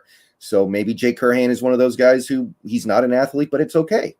Yeah. I love that. Well, you go out across. That's the beauty about the NFL sport. You go out and you block up your guy, and whether or not it's done pretty or good, if you do it within the scope of the rules and you get the job done, you're going to find your way out on the football field. And if he plays in every preseason game, he was solid throughout in every one. In fact, the one preseason game in the third that the PFF kind of knocked him down to middle of the road, it was because they flipped him over to the left side and had him try to play left tackle. And again, this is just to my point on the linemen are where they are. They're at their best in their given positions. He's a right tackle. He doesn't have the athleticism or the speed to play left. And he struggled out there when they put him out there. But that's where I see him being potentially a good guy for us moving forward. We got our 2 bookend tackles on basically 6-round contracts for the next 3 years, potentially, if they are decent. Yeah, I mean, that's the dream. That would be the dream, right? Because then you've got your tackles. Damian Lewis is probably going to be part of the formula for maybe 10 years, you would hope. You'd hope. And yeah, that's the foundation. That's a pretty good foundation. And you got to think there's at least a chance. Yeah. So especially both those guys. Right guards are pretty easy to find. Like there was a multitude of right guards on the open market this offseason that you can tend to even late into the offseason, Mm-hmm. Yeah. But anything else about this Colts game that needs to be talked about? I think I've said what needs to be said. I feel good about it. I know that we thought we were going to get Jacob Eason for a little bit there, and that would have been different. But I can't believe Carson Wentz is going to go from a bottom 3 quarterback to a great quarterback just in one off season that he didn't even really get to experience. I don't buy it either. I do think Carson's good. The thing I've said is the key with Carson is getting behind where his fall off happened is the same thing to me, the story of Goff. It's no coincidence to me they're drafting the same one too, but they both went to teams who the second they arrived on those teams by basically year 1, year 2, those offensive lines were at the best they were at their time, and then got a little bit worse as they went forward. And the more worse those offensive lines got, the worse their performance got. The more aged that Eagles line and injury prone it got as it went along, he started to fall off. I think you get him behind a fully healthy Colts line and they get going, he might be okay on that, but they're not yet to that state. And again, they didn't address the left tackle, as we know is the most important part of the offensive line. I think the one thing we didn't touch on that was mentioned over the chat is that the key defensively is going to generate pressure. But beyond that, I think we got to say first and foremost, stopping Taylor in the running game, and specifically the inside zone stuff, because they're going to attack into the middle of this defense with Taylor. That's his bread and butter from coming out with Wisconsin. He loves A-gap runs like Chris Carson. They're A-gaps, man, right off that center's behind. We're going to have to stop Taylor. 5 yards a carry last year in his rookie year. He's got some fumbles things too. For a team that wants to pull out, that was his thing coming out, was he had fumbleitis issues. So if you can rip that ball out and get out, but I think stopping the run is really going to be the key there for him in this upcoming game. Because then we force him to pass, then we pass rush. Yeah, I have a healthy amount of confidence in our run defense to be as good as it needs to be. Because again, I don't think run defense is as important as it used to be in the NFL, but we've invested money in Poona Ford and Al Woods, and those guys are by and large run stuffers. You still have Bobby Wagner, and you don't pay Bobby Wagner $17 million this year to not be able to stop the run. And honestly, for as much as I wasn't a huge fan of Bobby Wagner's game last year, he did do a great job improving against the run. His average depth of tackle went down by like 1.5 yards almost. So I was actually really happy with that. Kerry Hyder's kind of there to be a run stuffer as well. So there were resources put into stopping the run. So you should be able to do that. And I won't be as worried about it week to week. It's this week as much as any, because they're going to try to be protecting, I think, Chris. First game of the year, keeping things simple, trying to keep the game short and keep Russ off the field. And so I think it's really the Colts are going to lean into it as much as any part of the game this year that they play probably. So that's where I think we're really going to have to be stout with it. I think we're built to. I have confidence that we will and win. They don't have the left. They have Sam Tevy out there at left tackle in this game. I think someone in chat said Tevy tore his ACL and they actually have his backup, but I'm not sure if that's true or not. I think someone in chat said that. Oh, Lordy. Oh, somebody's the Leo's going to hunt. Yeah. And one other thing. Yeah. One other thing I want to say about Wentz real quick. His game, a good chunk of his game was built around his athleticism. Mm-hmm. And with those injuries that he's had, he's lost some of that. And it's kind of like, imagine if Russell Wilson suddenly couldn't move around in the pocket. He would be very different, very much a lesser player. And I think Carson Wentz has had so many injuries to this point. When Carson Wentz was at his best, I kind of compared him to Russell Westbrook. He would make these amazing plays with his athleticism that nobody else could make. He would shrug off 3 sacks and throw a ball 50 yards down the field off his back foot into a shoebox. And it would be like, wow, nobody else in the league can make that throw. Nobody else in the league could have done that. And then he'll miss a wide open slant pass, which that's kind of the Russell Westbrook experience. He does freaky athletic stuff, and then he takes a stupid shot from 30 feet out with 22 seconds on the shot clock. Yeah. You shouldn't be doing that. That's basketball 101. And Carson Wentz, he misses those easy plays sometimes, but it was okay because he was a freak athlete. But that's faded. So I think the days of Carson Wentz as one of the best QBs in the league are gone forever. Now, can he be good again? Yes, but yeah. I agree. I think torn ACLs, I mean, we like to think medical science gets you guys back to 100% because it's that old Adrian Peterson example from 10 years ago where tears it late into his career, comes back and gets an MVP the next year running it. But not every case is that the truth, where these guys come back always 100% of what they were before. And you're right. He's had multiple lower leg injuries and he's Mr. Turnover worthy play. He's usually got 3 or 4 of them a game. It's probably why he hasn't had a lot of success against our Seahawks, frankly. we're a team that is built. I think you mentioned the Chargers earlier. I was at that Charger game in San Diego, by the way, the one that Philip just cut us and sliced us apart. And that was really, you're right to think of that as it was a defining game to me in looking at the Coach Carroll defense up to that point, because they were dominant. We were the Legion of Boom at that point. It was in its, but you're watching, wait, if a quarterback just stays patient through the whole game, if they just dink and dunk us, if they don't get that impatient point in the late in the second quarter where they're like, I'm so tired of the 7-yard throws, let me just go try to deep. If you just stay in that pocket as a quarterback, you can beat this defense traditionally off this 4-3 under. And that's what Rivers did that day. He never put anything down the field past like 14 yards. Every pass was just dink, dink, quarterback, running back. And we just kept moving up the field. I think Wentz is not that guy. He's the antithesis of that guy. He's the kind of guy who wants to look for that. Give me that gunshot. Let me let it rip. They want to take out the one wood, and you got to play us. You got to play with the 5-iron all day off the tee box. And he doesn't want to, he doesn't want to really do that. And that's why I think he's had not as much success. And why I don't think he'll have success this week either. Yeah, that's why we beat the Niners in the NFC title game. Kaepernick had the check down for 5 or 6 yards to his left, but he decided, I'm going to go to Crabtree in the end zone here, and can't do that. He's not open. Yeah. You got to take the check down. Yeah. We might not even have the Super Bowl that we have if he decides, hey, I'm going to be cautious. So 100%. Yeah, that's the cover 3 defense. Just hope they eventually make a mistake. And as the years have gone by, more and more quarterbacks have decided, I'm just not going to make any mistakes. Yeah, well, they got those analytics are out there now to show you. Like it goes beyond just like, I got this general feeling that if we just ran like 7-yard hitches all game against this defense, we'd probably get like 20 easy completions this game. Yeah, I do too. It goes now beyond that general feeling. Maybe 5 years ago now you have stats to show you, look, over the last few years, when you do these passes inside this, when you run flood zone concepts into Seattle and get one defender out, it's going to be wide open because he'll always take the cheese and leave his zone. You go down the list of the items, there's always something there that exists. So it's made it easier to attack them now. And that's where bear fronts, some of the stuff we've spoken about in the stream, that's what you need to bring in now, because you've got to adjust. You got to adjust to their adjustment of you. Right. And you have to be adjusting to the way the game is changing. This is going to sound off topic. I promise it's not. I am a big fan of professional poker. I follow it like it's a sport. I do. And I saw this happen in poker around 2005 to 2010, where you had all the old school great players who played their way. Doyle Brunson, Howard Lederer, those guys. And then you had these internet kids, like teenagers, come in and be like, oh, well, you guys are all playing bad and wrong. We figured out the right way to play, and they just destroyed them. And the old guys were like, no, we're not going to change the way we play because this is the way we've always done things. None of those guys exist anymore. They all had to retire because they got destroyed by the new school. And you see that kind of stuff in the NFL. You see it. You kind of saw it in baseball with Moneyball. Now every team uses Moneyball because any team that doesn't is not going to be successful.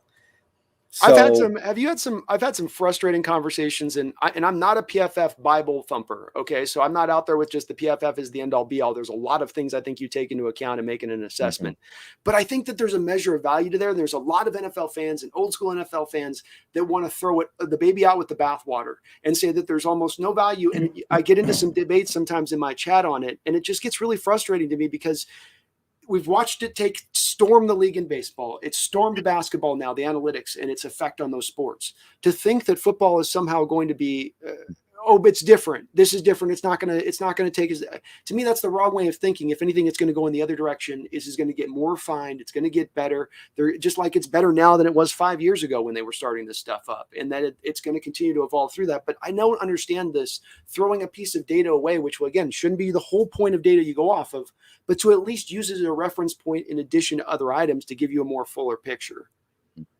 Yeah. Have you ever heard the story about the Eagles coaching staff in the 90s? I've told this on my stream before, but they're in the 90s, so right before like the Donovan McNabb era, I think, in Philadelphia, the owner of the Eagles, I think his name is Jeffrey Lurie, brought in a math guy, some guy from it might have been MIT or Stanford or something like that. And he was like, can you use math to figure out how to make this team better? Can you use your knowledge of numbers to make this team better? And he looked at it. He looked at a bunch of different charts, a bunch of different NFL data, and he said, okay, I think one of the things that NFL teams do not do that would objectively be optimal and be more productive would be throw the ball more on first down. teams run the ball too much on first down. It sets you up in 2nd and long, 2nd and 8, 2nd and 9. That's bad. So you should pass the ball more on first down. So Jeffrey Lurie brings this to the coaching staff, and one of the offensive coaches on the Eagles just throws a fit. He hates it. He hates that this nerdy numbers guy is coming in trying to tell him how to do his job. He throws a fit. We were never told for sure who that offensive coach is, but most people believe that it was probably John Gruden. And that's how stubborn these people are sometimes. That's how hard it is to affect change. It doesn't even matter if it works sometimes. So that's my thing with it. You see, they're built in. They don't even want to try it. To your point on that story, no, I'm throwing it away. I'm not even going to consider it working. You're not even consider it working. Why not try it and see if there's some effectiveness to it? Our Seahawks last year, the offensive boon we had, we went from being a team for 8 years that was the team that ran the ball the most on first downs, pretty much, to last year to start the year out for the first 8 games. We were the team that threw the most on first down throughout the entire NFL. They were, I mean, from one end to the other on the pendulum scale with that, and you go, see this, look at the effectiveness that just had, again, that's catching some teams off guard because they have 10 years of film of you running the ball on first down. So now you're obviously going to get some instant returns from that, but the point still stands. This stuff's going to come in further to me. It's not going away. And to think that football is somehow immune because you don't know what they do every play. You don't know what they do every play. That's the argument. You don't know what they do every play. Really? I can't look and tell what a guy's doing or what his assignment is. It's that hard to see. And now HD, 4K crystal clear. I don't know. I feel like I can kind of see. I got to see a guy missed his tackle there, Yeah, and you can see all these things, like they have trackers that tell you exactly how fast this player is running on this play. They calculate how fast a player runs on average when he's running a fly route. Like, we're starting to really figure things out. The box score is really starting to go out the window, and it's gotten to the point where PFF rankings are shown on Sunday Night Football graphics now. Yeah, exactly. So it's catching on, and it's not going away for sure. It's understandable why it's taking a little more time than baseball and basketball because it is a more complicated sport. But because it's going to take a little more time doesn't mean you don't still eventually get there. And it doesn't mean that all these stats are useless right now until we do get there. There's a measure of, to me, something that is of value, I guess, on it. Yeah. I guess so. One other question I saw came up in the chat. What do you think on Austin Leiter? He doesn't do anything for me. And he's a free agent center that's out there right now. Right. Yeah. If somebody offers you a brand new car for $200, you're probably going to be a little suspicious. So I'm wondering why he's still out there. If this guy is as good as PFF says that he is, Spotrac projected he was going to get like $34 million this offseason, by the way. So much for that. He'll be lucky to get $500,000 if this keeps up. He'll be lucky to get anything. But the fact that he's still out there, it kind of makes me think of the Mitchell Schwartz thing, where people in my chat for a little while there really wanted to get Mitchell Schwartz. And then we found out why we didn't get him and why nobody was getting him. His back is broken. His back does not work. He cannot bend over. Yeah. So I feel like there's something wrong with Austin Reiter that we don't know about. But I refuse to believe a guy who was, by all accounts, a good starter for a team that went to the Super Bowl last year would just be out there, and he's still really good, and people are just like, no, we don't want him for no reason. It's the old adage: if it's too good to be true, it probably is. If a guy out there you think comes in to be this immediate upgrade to what you got centered, probably not just sitting on the market and grab it at any point in time. So right. Yeah. Well, I like you. I think I said on the prediction, I'm with you. I've got 2024 Seahawks win this game. I think that we come out trying to pass a bit much out the start and then start to run. I think we shut down the run, force them into that one-dimensional approach, couple turnovers, couple flip plays. But I think we're just basically of the same mind on this, that it should be probably, I think, a 4-point win. By no means easy. I call us the heart attack Hawks, man. And I'm getting to an age now where it's like, I got to check that left arm not to get too tight on me. You know what I mean? Like it's getting to that spot for me. So these guys take me through it every week. But that's part of what makes our team, I think, as fun as they are, is that every game is a carnival. You're not just getting some blowout or one way or the other. It's always, right up to the end and crazy swings of momentum and all that stuff. That's part of what makes the NFL great. But our team in particular seems to have. And if the offense comes out a little slow, then by default, the games are going to be kind of close. Then Like it kind of just has to happen. And you'd expect the defense at this point in time in the season maybe to be both sides of the ball a little bit up ahead of the offenses just by it. Yeah, it could be a little like 2015. The offense, the first half of the year in 2015, awful, terrible. Yeah. Every game was close. And then the second half of the season, we woke up and we started blowing teams out. But There are going to be some close games early on. Yeah. And I think Coach Carroll and the way he structures how he trains these guys, this is one of the upshots of having a guy do this for this many years and be into it. That's part of his teams traditionally getting better as the year goes along. I don't think is by accident. I think it's a little bit in the way he manages his roster throughout the course of the season to get to that point. And he has kind of a money place that he goes through as far as just to get in that right spot. It hasn't always gotten there in the recent years, but that's been as much. If you look last 2 years, we were the 5th most injured team last year, the 1st most injured team in 2019. So I think that's inhibited that a little bit, but that doesn't mean that if we can't get a little more, not as injured this year, which that doesn't tend to replicate itself over the course of a 3-year period where you're a top 5 injured team. That's like winning close games where it's like, it doesn't tend to duplicate. So if that doesn't hold true, you should be in a lot better shape come near the end of the year, I think. Yeah. My question on that front would be, though, who was it who got injured? Because, we had a lot of injuries last year, but our quarterback played every game, which is huge. Our 2 starting receivers played every game. That's a pretty big deal. We got 16 games out of Will Dissly, which was a shock. I think we got 16 games from Dwayne Brown. I think we got 16 games from Damian Lewis. So it's also about who you miss. Like, we could be the healthiest team in the league this year, but if Wilson misses time, that's a problem. So, well, for instance, 3/5 your offensive line for a big part of the season, they tried to play like Iupati, Shell technically tried to play, Posick played. All of their performances the second they got injured last year started to go down and pretty precipitously in the case of Shell and Posick.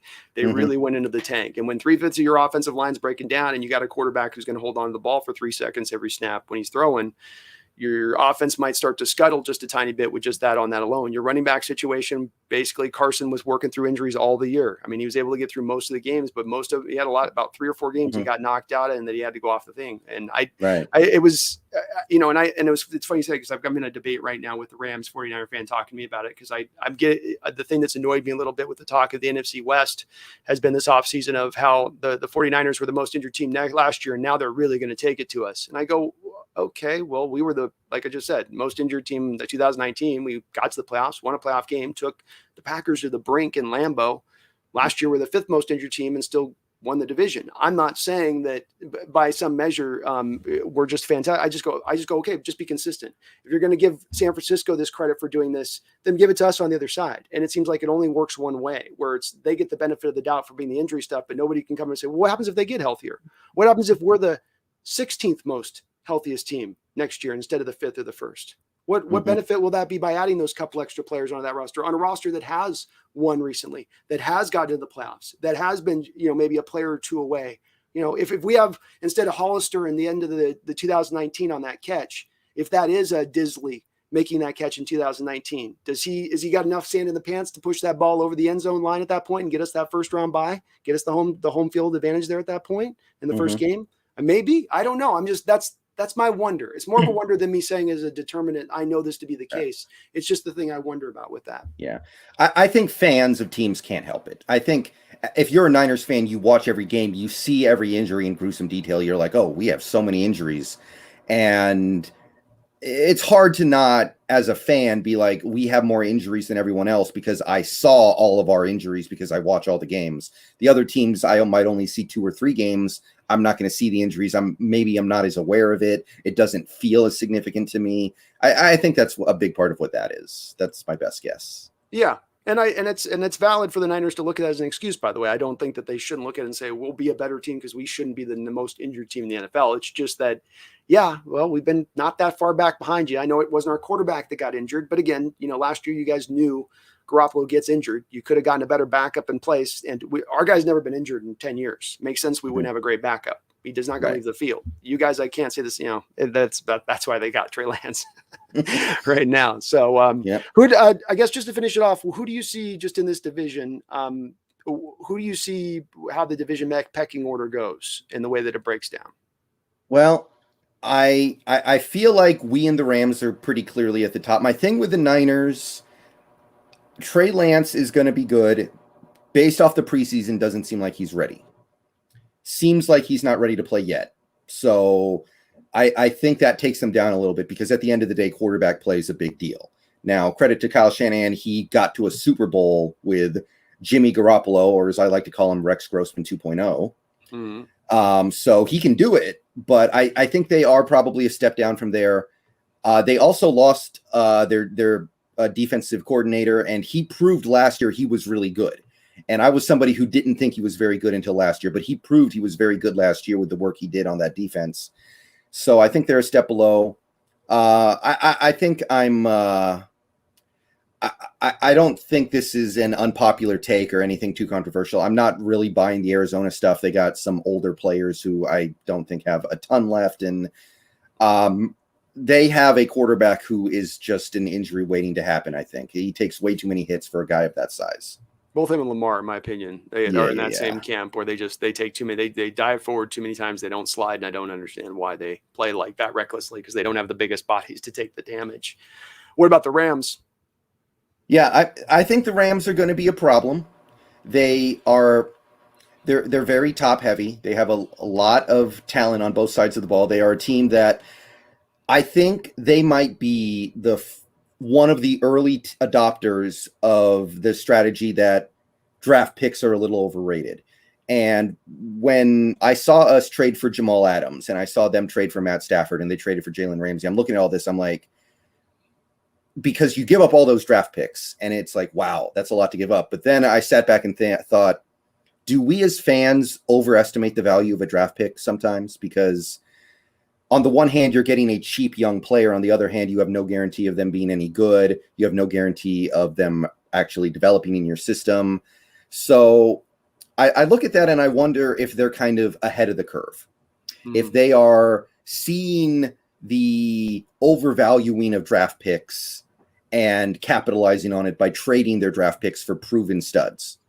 And I do believe that Stafford's going to make them dangerous. And I do believe that they are going to net short-term benefits that are probably worth it from trading all those draft picks. I will say, though, losing their defensive coordinator was a big deal. He proved to be, to my shock, a big upgrade from Wade Phillips.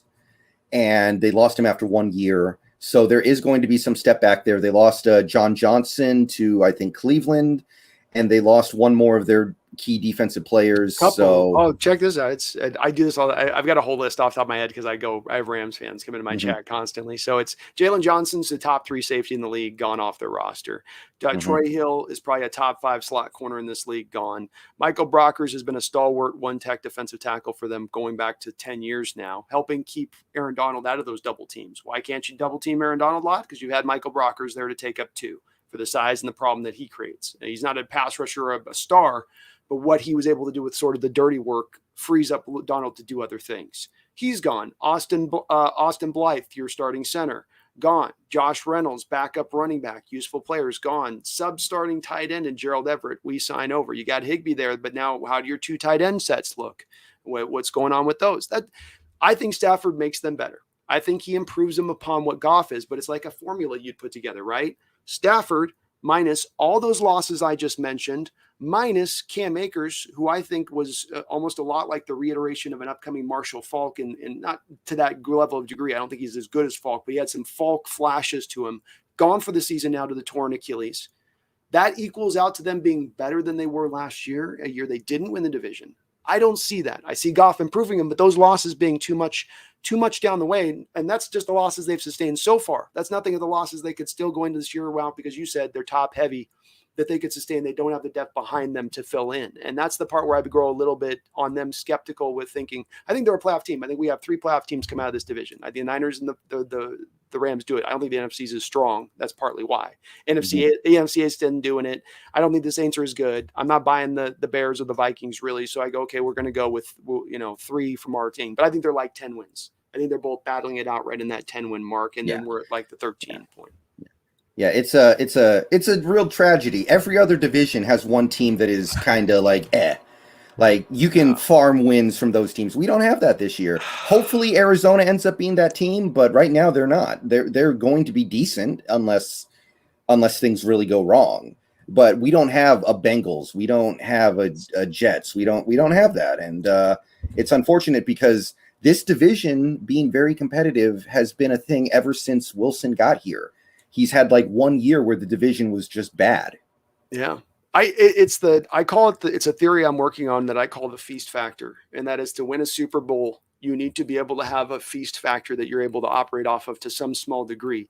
the Patriots being the shining example of this. The AFC East was an absolute crap show for 20 years, which absolutely aided in the dominance of the Patriots throughout that time. They had 6 games a year. They could basically lean back in their pool and sip on their drink and get a win, and then just basically write it down. And that made a much easier road than those other teams that had to fight through the tougher divisions. And you're right, we're not going to get that here. I think a little bit of I'm selling on the Cardinals a little bit. I think that they're a little bit getting into that overrated state. I do think 10 wins is still going to be tough, but there's a part of me that also thinks maybe the division is not quite as tough in the individual matchups of games we have this year. They're still good outside of our division, but maybe the division's a little bit more feasty-like. Not full feast. I'm not saying 6-0 or so. I'm not going crazy. I think we got 2 losses in this division, but just a little more succulent. You know what I mean?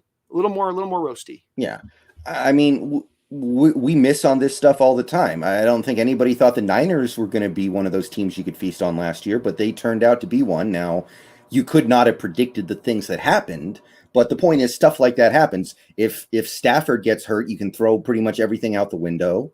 If Murray gets hurt, you can throw a lot of this out the window. And the same goes for us, by the way. If we lose Wilson, then I'm planning to do different things on my Sundays, maybe, but I agreed.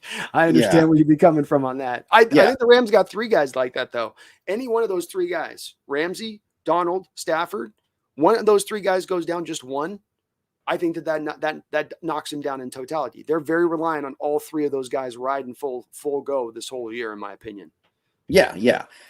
And every team has players like that. So that's not a huge crime. Maybe them more so than others. But I think that'd be my point, though, because like Seattle, Bobby Wagner goes down. Jordan Brooks slides into the middle, or Cody slides in there. They're reasonably good. Jamal goes down. Marquise Blair slides into the strong safety slot. Quandary does. Marquise Blair can slide into the free safety slot. You can sustain a little bit. Now, Dwayne Brown goes down. That'd be a big one. But Russ is kind of the main guy for us, where if he goes down, the ship is sunk. But we could sustain theoretically through some other losses, as well as when you bring in. Rams don't have cap space right now. 49ers still have maybe a tiny bit. We are sitting on all this cap space if something goes broken to go out there and fix it out on the open market too, if it goes that way as well. And in addition to that, that's the part I like about where we sit a little bit as a team. But yeah, you got to love that Jamal Adams contract. The first 2 years, easy street. Got to love it. It was one of the satisfying moments for me this offseason is that I've been sitting for a year and a half trying to scream at people talking about leverage, and that Jamal Adams has all the quote unquote leverage. And because, and the thought process was because the Bears traded Khalil Mack and they got him and they gave him not only a set the market deal, but I'm not just a record breaking market deal, but I mean, just destroyed to the $20 million mark for an edge rusher. First one for that. Laramie Tunsil from the Dolphins. Well, the Texans were so desperate. They had to pay Tunsil through the stratosphere of a thing. Well, okay. Because the Bears make a crappy decision and the Texans make a crappy decision. That means we do too. At the end of the day, it all came down to leverage. Every negotiation does so. Jamal Adams had no leverage. You had him on the final year of deal at $9.85 million with a new CBA, which now penalizes players at $60,000 a day for holding out. Where's his leverage? No player is going to sit out for a week that costs him $500,000, which you can't forget. Yeah. You can't forget exactly. That. Yeah. And in general, NFL players don't have that leverage outside of super duper star quarterbacks. Exactly. Because all these teams, every NFL team's making money. It's not like the NBA where if you're a bad NBA team, you're going to lose money because you're not going to get the fans to show up. You're not going to sell merchandise, etc. You actually do need to field a good, compelling team to guarantee that you make money. NFL teams, everybody's making a ton of money. Oh yeah. So as an owner, you can just go, well, okay, maybe we won't have this superstar player for this year because he's holding out, but I can live with that because I'm making money. Now, fans, it's a little different. Fans don't really care if the owner's making money. Yeah. But yeah, Jamal didn't have leverage because of the franchise tag as well. That was something that was looming over his head that he was not going to be okay with. There's no way a guy like Jamal Adams is going to want to play year by year with the way he plays. Yeah. It's just lunacy. So, yeah, I never believed that Jamal Adams had insane leverage on us. It's very hard for any player to have that kind of leverage. Wilson did to a certain extent because quarterbacks are hard to replace. But by that same token, if Wilson plays at the level that he played at for most of his career, he's worth that money. So it's fine.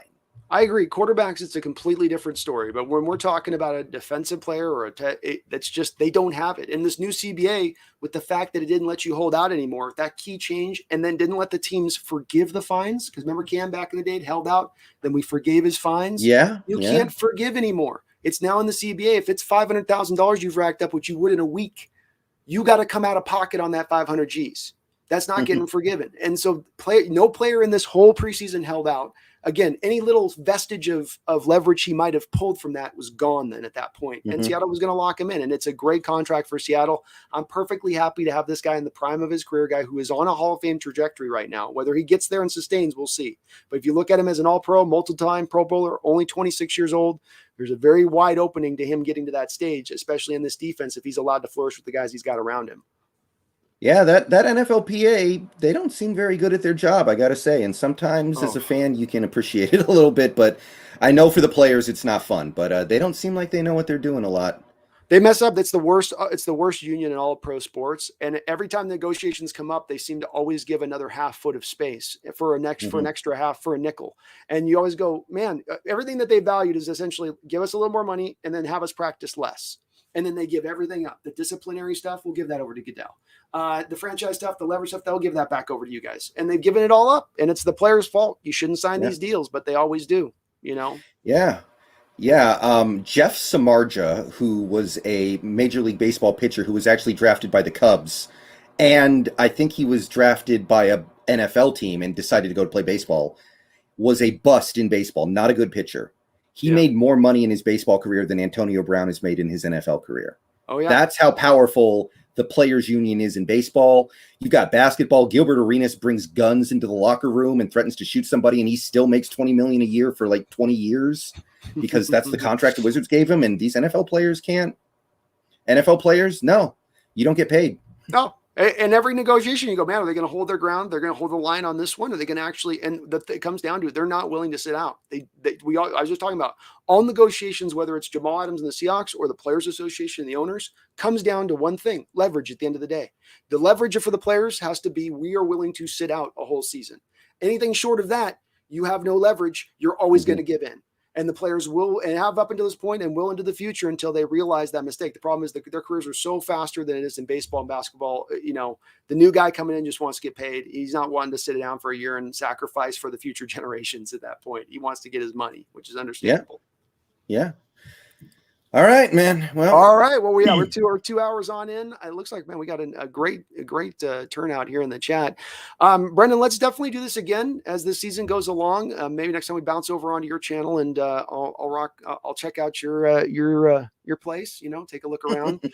Let you walk me through the room. All right, absolutely. But thank you to everybody for out there for watching, and I'm sure both Brendon and I will be coming back at you, Brendon. After you'll be doing post game, I'm sure on. Oh yeah, I'm doing all kinds of different videos. I'm doing as many videos as I can, without being clickbait, which you never want to be. You never want to go full clickbait. Well, and here's what I would say: that it's in the nature of what you do and do well, and what's needed to be done out there. There was a hole in the Seahawks YouTube community for somebody to come out there and do daily news, and to do daily, not just daily news, but unpack the news that you're doing, and that's what you're doing with it. And sometimes it's going to be stuff that's real tasty, and man, let's dive into this. Sometimes it's not as much, but it's still all information that true Hawk fans that are super into this stuff and get nerdy about it want to know and understand, and have some. If there's somebody easily there to unpack it for them, they don't have to sit there and dive through every other rabbit hole to find the information. That's just all that much better for them. So you're doing a great job over there, man. Keep doing what you're doing this season. Hopefully hopefully like me, we can be rocking like 10K here as this year goes along and just get some super bump here. That'd be awesome. Yeah, I'm going to go for it, but thank you for having me on, man. I appreciate it. Thank you, man. I really appreciate it as well. And please, anybody out there, head on over to Brendon Nelson's channel. It's in the description section. Go in there, sub to his channel. He's got great content. You will be happy that you did. As well, just a final thing. Sorry, Brendon, I'm heading over to a show tomorrow. I'll be over on Sam Dog, the Infamous' show. So I think you did it once. But I will be on tomorrow, Sam Dog's channel at 4:00. He's bringing me over there. And that's it. So thank you, guys. Appreciate you, Brendon. You're awesome, man. See you later. And I'll hit you up soon. Mm-hmm. Oh, and wait. Well, you gotta give him a Go Hawks, man. Don't forget, Go Hawks. Go Hawks. Go Hawks. I almost forgot. Have a good one, bro.